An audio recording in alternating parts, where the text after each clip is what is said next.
لای ئازاد ئۆمراوی لە سۆرانەوە ڕاستەوخۆ لەگەڵمانایە. ئازاد سڵاوت لێبێت، جژنیشی پیرۆز بێت. میران سڵاو لە خۆش بێت و جژنی تۆش پیرۆز بێوە، جژنی بەڕێوەبەری کەناڵی ئاسمانی پێیام و سەرجەم کارمەندانیش پیرۆز بێتن. بڵێ بارودۆخی هاوڵاتیان و جموجۆڵی هاوڵاتیان چۆنە لە یەکەم ڕۆژی جژنی ڕەمەزانی پیرۆزدا؟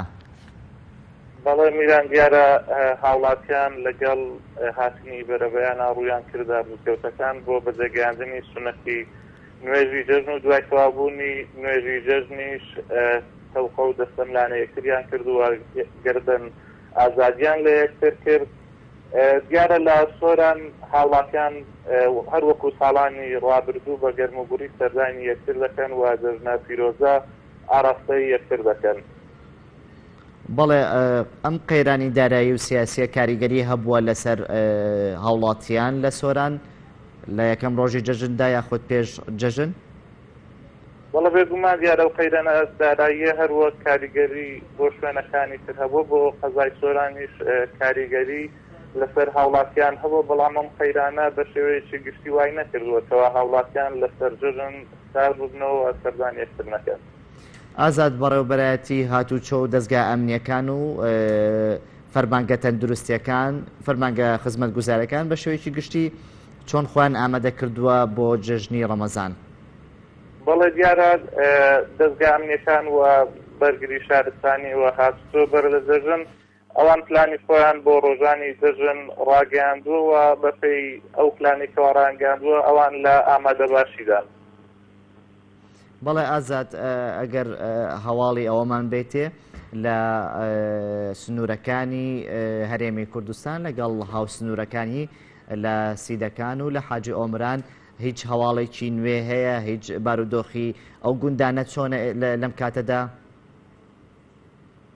بەڵێ دیارە و گوندانە بەر لە جەژن لەلایەن کۆماری ئیسلامی ئێرانەوە تۆباران کران، دیارە حاڵەتێکی ناخۆش بوو بۆ گوندنشینانەوە لە حاڵەتێکی دەرونی ناخۆشدا بوون. ئەمەش ڕەنگە کاریگەری بۆ ئەوان بۆ جەژن هەبوو بێتن بەپێی چەند زانیاریەکیش کە پێمان گەیشتووە لە سەی مانگەوە لە حاجی ئۆمەران چەند ڕانمەڕێکی هاوڵاتیان لەلایەن پاسدارانی کۆماری ئیسلامی ئێرانەوە دەستبەسەرکراون و تا کوێستان و پێش بڵێن پێیان نەدراونەتەوە.